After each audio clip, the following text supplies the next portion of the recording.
Hello everyone. आज आपण third unit start करतोय. थर्ड युनिटचं नाव आहे सॉफ्टवेअर क्वालिटी अश्युरन्स. ओके, त्यामध्ये आपल्याला क्वालिटी कॉन्सेप्ट्स बघायचे आहेत. Quality movements, background issues, SQA activity, software reviews, formal and technical review, formal approaches to SQA, statistical quality assurance, हे सगळे जे काही पॉइंट्स आहेत आपल्याला म्हणजे सॉफ्टवेअर क्वालिटी अश्युरन्स एक बघायचं मेन म्हणजे. त्याचा सेकंड टॉपिक आपला आहे तो क्वालिटी इम्प्रुव्हमेंट आहे आणि थर्ड वन टॉपिक जो इम्पॉर्टंट आहे तो क्वालिटी कॉस्ट. ह्या सगळ्या गोष्टी आपल्याला क्वालिटी सॉफ्टवेअर क्वालिटी अश्युरन्स मध्ये बघायचे. ओके, आता एक फक्त आपल्या युनिटच्या नेम कडे फर्स्ट बघा. युनिट मध्ये आपल्याला काय जे सांगितलेलं आहे बघा, सॉफ्टवेअर क्वालिटी अश्युरन्स. म्हणजेच एक आपल्याला डोक्यामध्ये एक जनरल आयडिया आली पाहिजे की आपण ह्याच्यामध्ये क्वालिटीची जी अश्युरन्स देणार आहोत, कुणाला अश्युरन्स देणार आहात तुम्ही. तुमचा जो युजर आहे तो तुमचा जो बायर आहे त्या बायरकडे तुम्ही काय करणार आहात, तुम्ही तुमच्या अश्युरन्स देणार आहात की बाबा आम्ही हे एखादं जे तुमचं प्रोडक्ट तुम्ही डिझाईन केलेलं आहे ते डिझाईन केलेलं प्रोडक्ट जे आहे ते अश्युअरली त्याची आम्ही क्वालिटी ही एक चांगली देणार आहोत. ओके, तर हा जो आपला म्हणजे ह्या आपल्या युनिटमध्ये आपल्याला ह्या अश्युरन्स देण्यासाठीच्या किंवा क्वालिटी आपण एक प्री डिटरमाइंड केलेली असते ती प्री डिटरमाइंड क्वालिटी आपली जी ऍट द एंड जी आपलं प्रोडक्ट बाहेर आपल्या तुमच्या मार्केटमध्ये जाणार आहे तर त्या प्रोडक्टची आपल्याला अश्युरन्स आपल्याला ह्या टॉपिक मध्ये आपल्याला बघायचं आहे. आता आपल्याला काय काय सांगितलं बघा, क्वालिटी कॉन्सेप्ट. हा मेन म्हणजे आपल्याला एक माहिती आहे की बाबा what is mean by quality. तर क्वालिटी म्हणजे आतापर्यंत एक बेसिक आपण आयडिया काय बघितली होती की क्वालिटी म्हणजे काय की आपल्या एक स्पेसिफिक जी आपल्याला रिक्वायरमेंट आहे तुमच्या युजरची ती फुलफिल चांगल्या पद्धतीने कम्प्लीट करून देणं म्हणजेच काय तुमची एक क्वालिटी तुम्ही मेंटेन केलेली आहे. आता त्या क्वालिटी कॉन्सेप्ट मध्ये आपल्याला काय काय पॉइंट्स दिले बघा. Quality is a complex concept which can be described from 5 different point of view which are as follows. First काय सांगितलेलं आपल्याला बघा, ट्रान्सडेंटल व्ह्यू. ओके, त्याच्यानंतर काय सांगितलेलं आहे, the user view. Third one दिलेलं आहे द मॅन्युफॅक्चरर्स व्ह्यू. त्यानंतर फोर्थ वन दिलेलं आहे द प्रोडक्ट व्ह्यू आणि फिफ्थ वन दिलेलं आहे द व्हॅल्यू बेस्ड व्ह्यू. आता आपल्याला ह्या ज्या चार पाच एक ज्या व्ह्यूज दिलेले आहेत, क्वालिटी म्हणजे कसं आहे प्रत्येक व्यक्तीनुसार प्रत्येक प्रोडक्टचे आपल्याला काय होणार आहे तुमच्या क्वालिटीच्या व्ह्यूज आहेत त्या काय होणार आहेत त्या कम्प्लिटली डिफरंट येत जाणार आहेत. सपोज मला म्हणजे फॉर एक्झाम्पल आपण बघूया की आपण एखादं बाजारातून आपण कॅल्क्युलेटर परचेस करतो. ओके, कॅल्क्युलेटर परचेस करतो किंवा मी फॉर एक्झाम्पल कॅल्क्युलेटर नको पण इन जनरल एखादी गोष्ट घेऊन जाऊया की एखादी सपोज एखादी बॅटरी विकत घ्यायला गेलात. बॅटरी सपोज एखादी विकत घ्यायला गेलेल्या काहींची रिक्वायरमेंट असते की बाबा एक बेसिक जरी म्हणजे आपली बॅटरी आहे किंवा बाबा एक 20-25 रुपयाला आपण बॅटरी विकत घेतो त्याच्यामध्ये पण ते काय असतं त्यांची ज्या रिक्वायरमेंट्स आहेत त्या फुलफिल झालेल्या असतात. सपोज एखादा माईल मध्ये काम करणारा व्यक्ती असेल त्याला काय लागणार आहे की जास्तीत जास्त तिथं उजेडासाठी म्हणून एखादी हाय इंटेन्सिटी लाईट त्याला तिथं नेसेसरी असते. ओके, तर म्हणजेच काय असतं प्रत्येकाच्या रिक्वायरमेंट नुसार प्रत्येकाच्या कॉन्सेप्ट ह्या काय होतात कम्प्लिटली की त्याचा जो व्ह्यू आहे त्या प्रोडक्ट कडे बघण्याचा तो प्रत्येकाचा प्रोडक्ट कडे बघण्याचा व्ह्यू हा डिफरंट येत जातो. ओके, त्याच्यानुसार आपल्याला काय होतं प्रत्येक ठिकाणी आपल्या क्वालिटी ज्या आहेत त्याच्या ज्या व्ह्यूज आहेत आपल्याला प्रत्येकाच्या व्ह्यू नुसार आपल्याला काय करायचंय आपल्या क्वालिटी ज्या आहेत त्या कन्सिडर करायच्या की क्वालिटीची कॉन्सेप्ट आपली फुलफिल होते की नाही. ओके, आता जो आपल्याला पहिला व्ह्यू दिलेला आहे त्याच्यामध्ये काय सांगितलेलं आहे बघा, दॅट क्वालिटी इज समटाइम्स. एक मिनिट मी सेकंड पेज शेअर करते, 2 मिनिटं.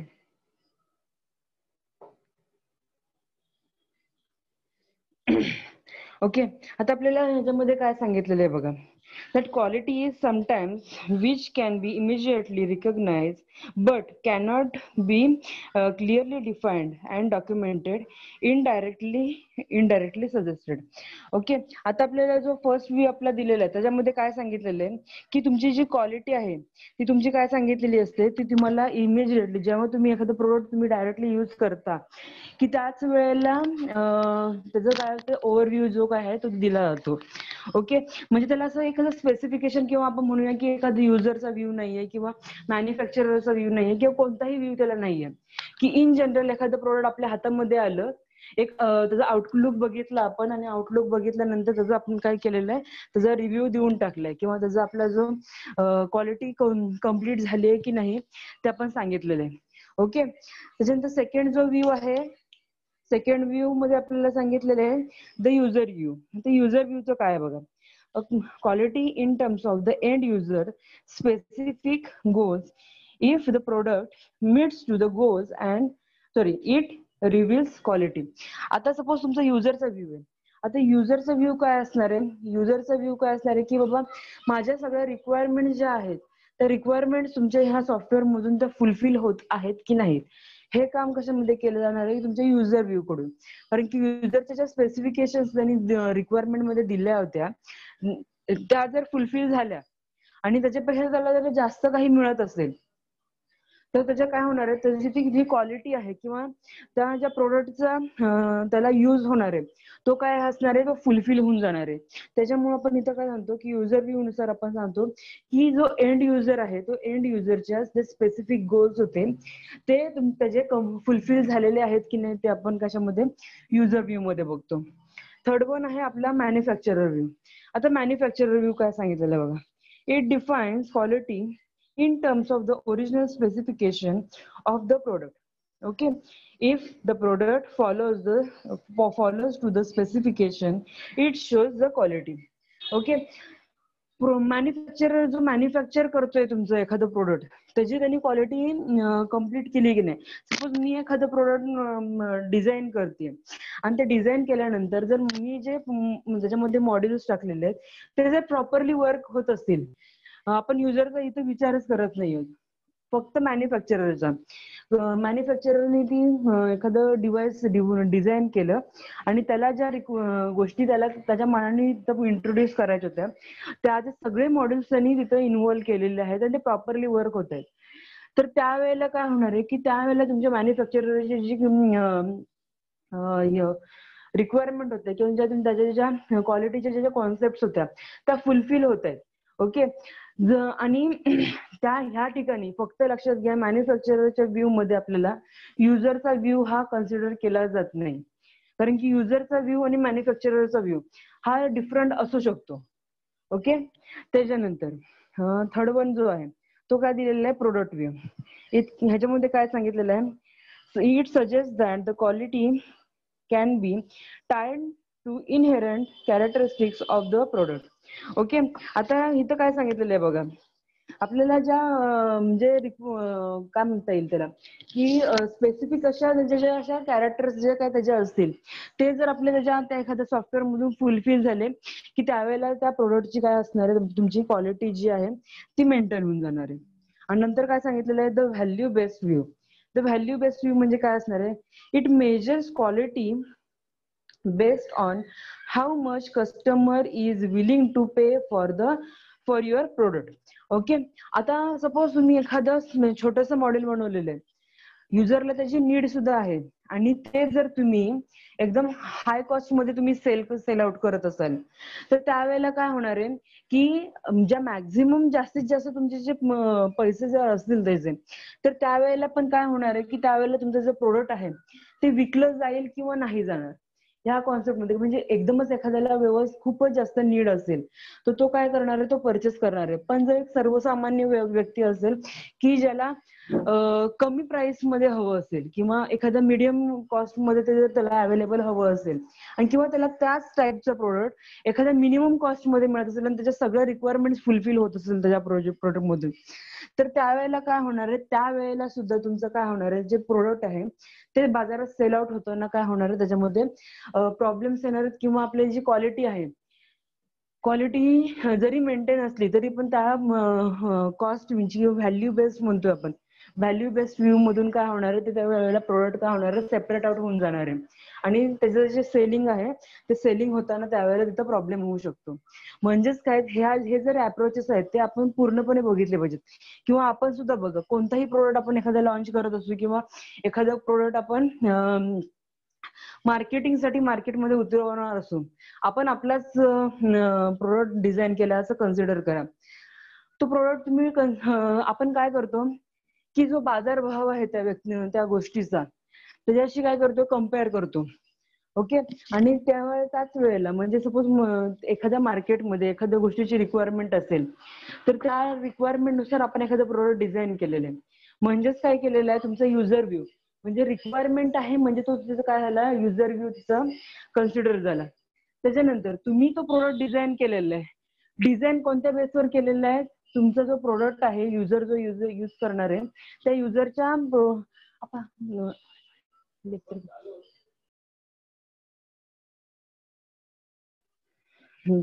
जो आपला एखादा प्रोडक्ट आपण डिझाईन केलेला आहे, तो डिझाईन केलेला प्रोडक्ट हा आपण डिझाईन केलेला आहे म्हणजेच काय झाला, त्याच्यामध्ये मॅन्युफॅक्चरर व्ह्यू आपला कन्सिडर केला गेला. त्याच्यानंतर जो प्रोडक्ट व्ह्यू आहे, प्रोडक्टची क्वालिटी जी काय असेल त्याच्यानुसार आपला प्रोडक्टचा व्ह्यू आपला कन्सिडर केला जातो. ओके. आणि फोर्थ वन, जो तुम्ही एखादे प्रोडक्ट आहे ते तुमच्या मार्केटच्या प्राइस सोबत कम्पेअर करत आहात, त्यावेळेला काय होणार आहे, तुमचा मार्केट जो व्हॅल्यू बेस्ड व्ह्यू आहे तो व्हॅल्यू बेस्ड व्ह्यू सुद्धा तुमचा काय होणार आहे, फुलफिल केला जाणार आहे. तर हे आपले हे 4-5 जे व्ह्यू आहेत त्याच्यानुसार आपलं काय होणार आहे, तुमचं मार्केटमध्ये सेलिंग किंवा जे प्रोडक्टची क्वालिटी मेंटेन करायचं काम आहे ते ह्या व्ह्यूज मधून कम्प्लीट केलं जाणार आहे. सॉरी. ओके. आता पुढे काय सांगितलेलं बघा, quality of design refers to the characteristics that designers specify for the product. The grade of material, tolerance and performance specification all contribute to the quality of design. Okay. In software development, quality of design consists of degree to which the design meets the functions and features specified in the requirement model. Okay.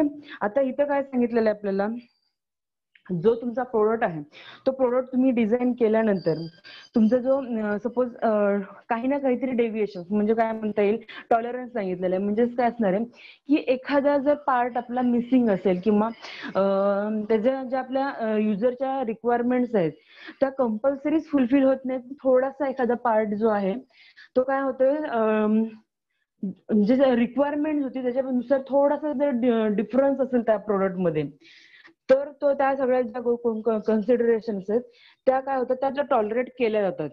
Okay. किंवा जर grade of your material, ही सुद्धा जी concept आहे ती काय concept जी आहे ती तुमच्या other product सोबत कम्पेअर केली जाते. ओके. हे सगळं आपले इन जनरल कोणताही आपण प्रोडक्ट विकत घ्यायला गेलो आपण त्याची क्वालिटी चेक करतो किंवा आपल्या ज्या रिक्वायरमेंट्स फुलफिल होत आहेत की नाही त्या चेक करतो. त्याच्यानंतर ते जे मॉड्यूल आहे ते परफॉर्म कसं करते त्याच्यावरती पण आपल्या काय होतात, त्या बाय करण्याच्या व्ह्यूज आहेत किंवा ज्या आपल्या रिक्वायरमेंट्स आहेत त्या आपण काय करतो त्याच्यानुसार चेंज करत जातो किंवा थोड्याफार आपण त्याच्यामध्ये कॉम्प्रोमाइज करतो. ओके. त्याच्यानंतर काय सांगितलेलं आपल्याला की आपल्या जे रिक्वायर गोष्टी ज्या होत्या की त्याच्यानुसार आपण आपलं काय होतं, जी वस्तू आपल्याला बाय करायची ती आपण चेंज करत जातो, राईट ना. तर त्याच्यामुळे काय सांगितलेलं, हे जे आपले 4-5 व्ह्यूज आहेत ते व्ह्यूज आपले ह्या व्ह्यूजनी आपण ऍक्च्युली एखादं प्रोडक्ट डिझाईन करतो किंवा आपण सेल आउट करतो. ओके. तर ह्या ज्या सगळ्या गोष्टी आहेत ह्या क्वालिटी कॉन्सेप्ट आहेत, ह्या क्वालिटी कॉन्सेप्ट एक 5 मार्काला एक्झाम मध्ये विचारल्या जातात. ह्याच्यामध्ये काही एवढं डिफिकल्ट नाहीये. एक आपली जनरल आयडिया घ्यायची की बाबा एखादी वस्तू आपण मार्केटमधून घेतोय किंवा आपण ती मार्केटमध्ये विकतोय. ओके. जर घ्यायचं असेल तर त्यावेळेला तिथे युजर व्ह्यू पण तुम्ही कन्सिडर केला पाहिजे. विकतोय तिथं मार्केट जो तुमचा प्रोड्युसर आहे किंवा तुमचा जो मॅन्युफॅक्चरर आहे त्याचा व्ह्यू पण कन्सिडर करून ह्या पूर्ण क्वेश्चनचा आन्सर द्या. ओके. ह्याच्यामध्ये असं काही डिफरंट नाहीये. ह्या सगळ्या कॉन्सेप्ट ह्या आपल्या सेलिंग आणि बाईंगच्या ह्या सगळ्या गोष्टींसोबत रिलेट केल्या जाऊ शकतात. ओके. त्याच्यानंतर पुढचा पॉइंट आहे तो आपला क्वालिटी मुवमेंट. आता क्वालिटी मुवमेंट मध्ये काय सांगितलेलं आहे बघा, The first step of quality movement is to develop a process, in this case software process, okay, that is visible, repeatable and measurable. Okay, त्याच्यानंतर काय सांगितलं, the second step examines sorry, the second step examines integrables that affects the process and works to optimize their impact on the process. For example, the software process may be affected by high staff turnover, which itself is caused by the consult recognition within a company. Maybe stable organization structure could do much to improve the quality of the software.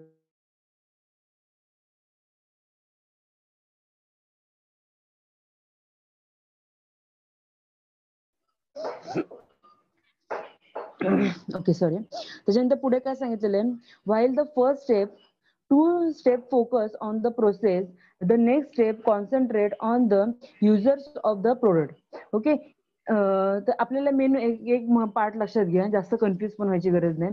आता आपल्याला software movement मध्ये काय सांगितलेलं आहे, software movement मध्ये आपल्याला काय करायचंय की क्वालिटी मुवमेंट म्हणजे काय सांगितलेलं आहे, तर डेव्हलप अ प्रोसेस. आता एखादी प्रोसेस आपल्याला काय करायची, किंवा एखादं जे सॉफ्टवेअर आहे, ह्या केसमध्ये आपण काय विचार करूया की एखादं सॉफ्टवेअर आपल्याला प्रोसेस करायचंय.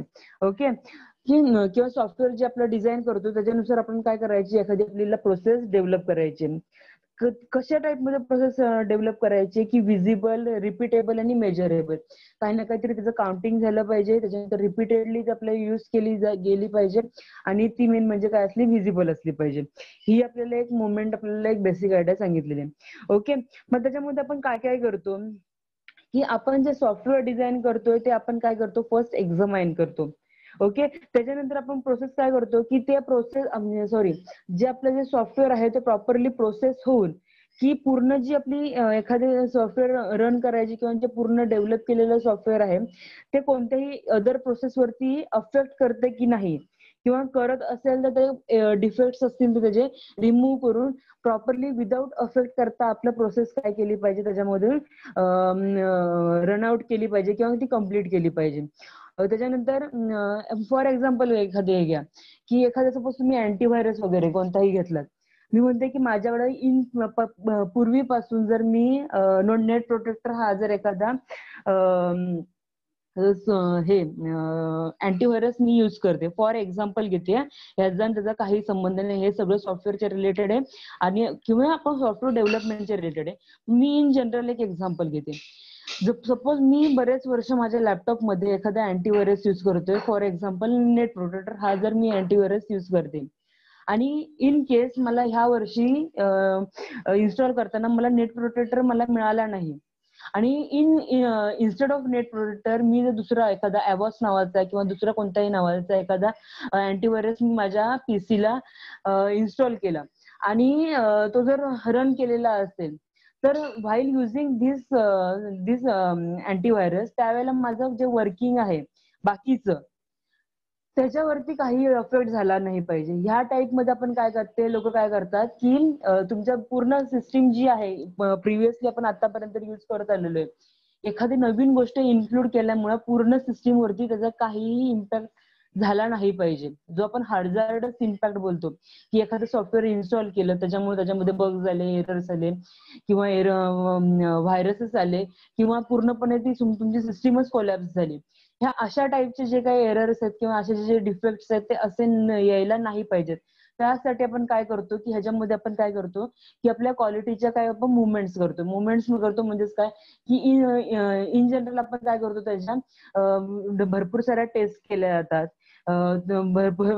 म्हणजे तुमचे जे मार्केटिंग प्रोडक्ट्स असतील, मार्केटिंगला यायच्या आधी तुमच्या एखाद्या फर्म मध्ये त्या पूर्णपणे त्याच्यावरती सर्च केला जातो की बाबा कुणाचे कोणते व्ह्यूज येत आहेत, किंवा व्हाईल युझिंग किंवा जे इन जनरल ते प्रोडक्ट आपण युज करत असताना त्याच्यामध्ये काही डिफेक्ट्स येत आहेत का, ह्या सगळ्या गोष्टी काय केल्या जातात तुमच्या क्वालिटी मुवमेंट्स मध्ये पण चेक केल्या जातात. ओके, ह्या सगळ्या ज्या गोष्टी आहेत त्या सगळ्या गोष्टी पूर्णपणे तुमचं जे सॉफ्टवेअर आहे सॉफ्टवेअर डेव्हलप करायच्या पूर्णपणे ह्या टर्मलाच पूर्णपणे हा पूर्ण सब्जेक्ट आहे तो फिरतोय आपला. ओके, म्हणजे तुम्हाला असं पण आता वाटत असेल की तेच पॉइंट्स मॅडम सांगतात, पण ऍक्च्युअली ह्याच्यामध्ये काही वेगळं नाहीये. तेच पॉइंट्स आहेत, फक्त प्रत्येक गोष्टीमध्ये थोडाफार लिटल बिट डिफरन्स आहे. ह्याच्यामध्ये आपल्याला एकच काम करायचंय, आपल्याला सॉफ्टवेअर डेव्हलप करायचंय आणि ते सॉफ्टवेअर डेव्हलप केल्यानंतर आपल्याला ते मार्केटमध्ये सेल करायचंय. सेल करायच्या पर्यंत म्हणजे मार्केटमध्ये येऊच तोपर्यंत आपल्याला जे काही मधलं काम असेल त्या सगळ्या गोष्टी आपल्याला सॉफ्टवेअर टेस्टिंग मध्ये बघतोय. ओके, एकच टॉपिक आहे आपला सॉफ्टवेअर टेस्ट करायचा आहे, त्याच्यामुळं ह्या सगळ्या गोष्टी ह्या एकाच टॉपिकच्या रिलेटेड आहेत. त्याच्यामुळे जास्त म्हणजे आपण काय म्हणतो की सारखं सारखं रिपीट जरी होत असले तरी पण ह्या आपल्याला टॉपिक्स आहेत ते पुढं न्यायचे. ओके, आता पुढचा टॉपिक आपल्याला काय दिलेला आहे, background issues. Okay,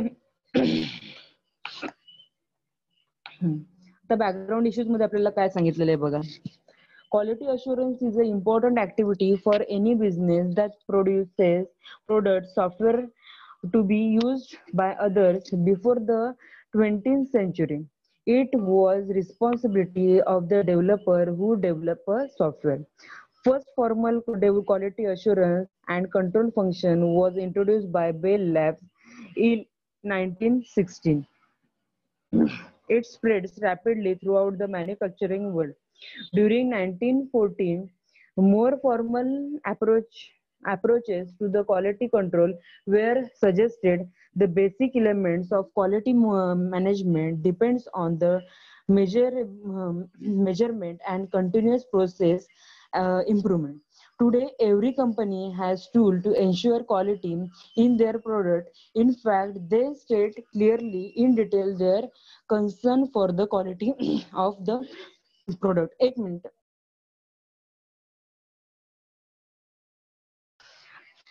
Quality of the product, which is becoming a marketing trend from the last few decades. The history of quality assurance is software development parallels the history of quality in hardware manufacturing. During the early days of computing, quality was the sole responsibility of the programmer. Standards for quality assurance for software were introduced in military contract software development during the 1970s and have spread rapidly into a software development in the commercial world. Okay, हा एक जो part दिलेला आहे की आपल्याला एक background दिलेलं आहे की बाबा सॉफ्टवेअर जे अश्युरन्स आहे ते अश्युरन्स किंवा तुमचं जे क्वालिटी जे तुम्हाला काय सांगितलेलं इथं बघा. The first formal quality assurance and control functions were introduced in Bell Labs in 1916. हा जो क्वेश्चन आहे तो एखाद्या वेळेस तुमच्या फिलिंग द ब्लँक्सना 1 मार्क क्वेश्चनला विचारला जाऊ शकतो. ओके, ज्या ह्या बेसिक आपल्या ज्या प्रिव्हियसली कधी शोधलं गेलं, कधी ते यूज मध्ये आणलं गेलं, ह्या सगळ्या गोष्टी आपल्याला ह्याच्यामध्ये सांगितलेलं बॅकग्राऊंड इश्यूज मध्ये. ओके, ह्या एकदा व्यवस्थित तुम्ही सगळ्यांनी रीड पण करून घ्या. तुमच्याकडे आय थिंक सो बुक्स असावेत. नोट्स आहेत ना तुमच्याकडे? मला स्पीकर ऑन करून सांगा. एकही याचं नाहीये म्हणजे काहीच नाहीये. ओके ओके, चालेल चालेल. मग मी ह्याची बनवते सॉफ्ट कॉपी आणि ती तुम्हाला शेअर करते व्हॉट्सअपला. ओके, तर हे जे पार्ट्स आहेत ते आपले आता मेन आपला एक पुढचा पार्ट आहे एक्सक्यू ऍक्टिव्हिटीज. एक्सक्यू ऍक्टिव्हिटीज संपवायला किमान अर्धा तास तरी लागेल. त्याच्यामुळे हा एक नवीन टॉपिक मी सुरू करत नाहीये. फक्त एक जनरली आतापर्यंत जे काही टॉपिक्स बघितले होते ते आपण ओव्हरव्ह्यू फक्त जस्ट मी एक रिसाइट करते. ओके, आता आपल्याला लक्षात घ्या, आपला जो संपूर्ण जे आपले तिन्ही युनिट्स आहेत ते सर्व युनिट्स हे आपले फक्त सॉफ्टवेअर आणि त्याच्या सॉफ्टवेअरचं टेस्टिंग ह्या रिलेटेडच आपले तिन्ही युनिट्स आहेत. फर्स्ट वन मध्ये आपण काय बघितलं होतं, सॉफ्टवेअर टेस्टिंग बघितलं होतं आणि काय दिलं होतं, इंट्रोडक्शन टू क्वालिटी. जी आपली क्वालिटी आहे, क्वालिटी त्याच्यामध्ये आपण काय केली होती, एक इंट्रोडक्शन त्याचं स्टार्टिंग एक केलं होतं की what is mean by quality, ह्या सगळ्या गोष्टी आपण बघितल्या होत्या. ओके, त्याच्यामध्ये अजून काय बघितलं होतं आपण, हे क्वालिटी अश्युरन्स बघितलं होतं आणि क्वालिटी कंट्रोल. ह्याच्यामध्ये आपण काय बघितलं होतं बघा, क्वालिटी कंट्रोल आहे त्याच्यावरती आपण काय करत होतो, क्वालिटीला आपण एक स्पेसिफिक असं एक डायरेक्शन दिलं होतं की बाबा त्याच्यामध्ये आपल्याला काय करायची, ती क्वालिटी आपल्याला अश्युअर हे करायची. ओके, आणि अश्युरन्स मध्ये आपण काय करतो की आपला जो युजर आहे त्या युजरला आपण पूर्णपणे क्वालिटीचं एक अश्युरन्स देतो. ओके, ह्या ज्या सगळ्या गोष्टी आहेत ह्या गोष्टी मोस्टली 5-5 मार्काला मोस्टली एक्झामला विचारल्या जातात. ओके, त्याच्यानंतर एक व्हीव्ही मॉडेल वगैरे ह्या सगळ्या गोष्टी बघितल्या होत्या. त्याच्यानंतर आपण बघितलं होतं की सॉफ्टवेअर टेस्टिंग स्ट्रॅटेजीज बघितल्या होत्या. त्या स्ट्रॅटेजीज मध्ये आपण एक सॉफ्टवेअर पूर्णपणे unit testing, integration testing, validation testing, ह्या ज्या सगळ्या गोष्टी आहेत त्या एक 5-5 मार्कासाठी कंपल्सरी एक्झाम मध्ये असतात. म्हणजे जर तुमच्या ह्या टेस्टिंगच्या आहेत त्या चारही टेस्टिंग मधली एक तरी टेस्टिंगची टेक्निक आहे, ती टेक्निक तुमच्या एक्झामला विचारलीच जाते. ओके, त्याच्यानंतर डिफेक्ट मॅनेजमेंट.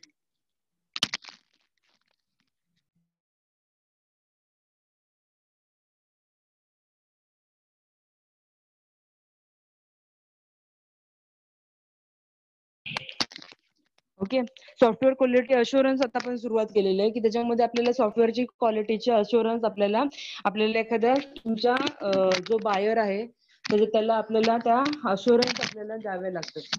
पुढे आपल्याला एक टॉपिक आहे क्वालिटी इम्प्रुव्हमेंटचा आणि नंतर एक लास्ट टॉपिक आहे आपला तो क्वालिटी कॉस्टचा. क्वालिटी इम्प्रुव्हमेंट मध्ये आपल्याला काय करायचंय की जी आपल्याला एखादी आपण क्वालिटी मेंटेन केलेली आहे किंवा एखादं सॉफ्टवेअर जे डेव्हलप केलेलं आहे तर क्वालिटीला आपल्याला त्या सॉफ्टवेअरच्या क्वालिटीला आपल्याला काय करायचंय, इम्प्रुव्हमेंट. किंवा सपोज एखादा आपला बायर आहे, त्या बायरनी त्याच्या रिक्वायरमेंट नुसार एखादं प्रोडक्ट बनवून घेतलंय, पण त्याला त्याच्यामध्ये काय करायचं, काही ना काहीतरी अजून मॉडिफिकेशन करायचे असतील, तर ते मॉडिफिकेशन कशामध्ये येणार आहे, तर तुमच्या क्वालिटी इम्प्रुव्हमेंट मध्ये. की त्याच्यामध्ये आपल्याला तुमची जी क्वालिटी आहे त्या प्रोडक्टची किंवा त्याचे जे मॉड्यूल्स आहेत ते आपल्याला काय करायचे, ते इम्प्रूव्ह करून. किंवा प्रत्येक वेळेस बघा कोणतंही सॉफ्टवेअर, फॉर एक्झाम्पल एक व्हॉट्सअप म्हणून आपण कन्सिडर करून बघूया. ज्या वेळेला फर्स्ट तुमचं सॉफ्टवेअर त्यांनी इन्स्टॉल करून दिलं त्यावेळेला तुमच्या सगळ्याच गोष्टी त्याच्यामध्ये इंट्रोड्यूस केलेल्या नव्हत्या. एक बेसिक पार्ट त्यांनी स्टार्ट केला होता. त्याच्यानंतर बेसिक पार्ट स्टार्ट करून झाल्यानंतर भरपूर त्याचे जे आपण रिव्ह्यूज देतो, आपले जे सजेशन्स आहेत त्या आपल्या ज्या क्वालिटी, तिथं आपल्याला जे रिव्ह्यूचा पार्ट आहे व्हॉट्सअपच्या अंडर, तिथं आपण काय देतो, प्रत्येकाला आपण रिव्ह्यू देतो की बाबा हा पार्ट त्याच्यामधला चांगला आहे, ह्याच्यामधला हा पार्ट कमी आहे किंवा ह्याच्यामध्ये अजून इम्प्रुव्हमेंट झाली पाहिजे. ह्या टाईप मध्ये आपण काय करतो की आपल्या जे गुगल प्लेला आपण प्ले स्टोर मध्ये आपल्याला एखादं ऍप्लिकेशन घेतो त्या ठिकाणी आपण रिव्ह्यूज देतो. ते आपण बाय केलेलं नसतं का, तर ते आपण घेतलेले आहे ऑलरेडी, आपण ते युज सुद्धा करतोय, पण त्याच्यामध्ये अजून आपल्याला काय पाहिजे, इम्प्रुव्हमेंट पाहिजे. सुरुवातीला व्हॉट्सअप आला तर त्यावेळेला त्याच्यामध्ये डायरेक्टली व्हिडिओ कॉलिंगचा ऑप्शन नव्हता, किंवा रादर त्याच्यामध्ये आपण जे स्टेटस वगैरे अपलोड करतो हे स्टेटस वगैरे ह्या सुद्धा गोष्टी आपल्याला व्हॉट्सअप मध्ये सुरुवातीला नव्हत्या. तरी आपण युज करत नव्हतो का, तर करत होतो. पण त्या जो युजर आहे, जो आपण आहोत, आपण म्हणजेच काय आहोत त्या ठिकाणी युजर आहोत. तर युजर काय करतो की मला ह्या गोष्टी त्याच्यामध्ये इम्प्रूव्ह हव्यात, ह्याच्यामध्ये मला ह्या गोष्टी इंट्रोड्यूस करून अजून हव्यात. आणि अशा ज्या इम्प्रुव्हमेंटच्या ज्या रिव्ह्यूज त्यांना मिळतात त्याच्यानंतर त्याच्यावरती त्याचं काय काम चालू असतं की ती जी क्वालिटी आहे त्या सॉफ्टवेअरची ती मॅक्झिममली किंवा आपल्याला काय म्हणता येईल त्याची इम्प्रूव्ह करायचं काम आपल्यामध्ये ह्याच्यामध्ये केलं जातं. ओके, त्याच्यानंतर काय केलं जातं, क्वालिटी कॉस्ट. क्वालिटी कॉस्ट मध्ये काय सांगितलेलं आपल्याला की जे आपण एखादी क्वालिटी देतोय, फर्स्ट आपण काय केलं होतं, जेव्हा ते एखादं सॉफ्टवेअर आपण सॉफ्टवेअर किंवा आपलं जे प्रोडक्ट होतं ते अगदी लो कॉस्टला सुरुवात केली होती. कारण की तुम्ही हाय कॉस्ट ठेवली असती तर ती डायरेक्टली तुमच्या मार्केटमध्ये कोणी परचेसच केलं नसतं. किंवा सुरुवातीला आपण एखाद्या फ्री ट्रायल्स ठेवल्या होत्या.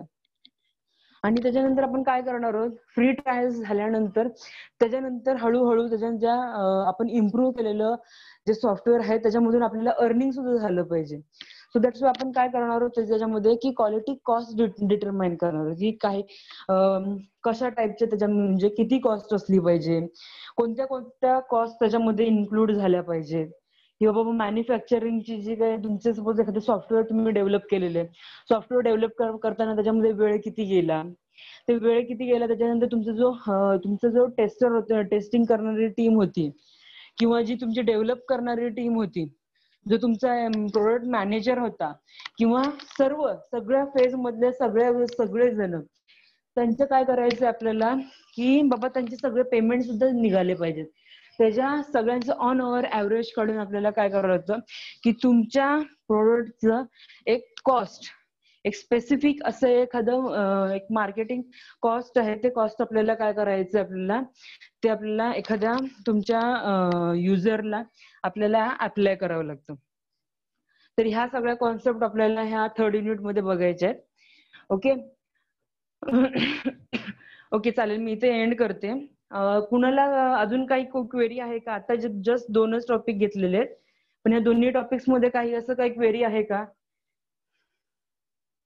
नाही मॅम. ओके चालेल, लिव्ह करू? हा.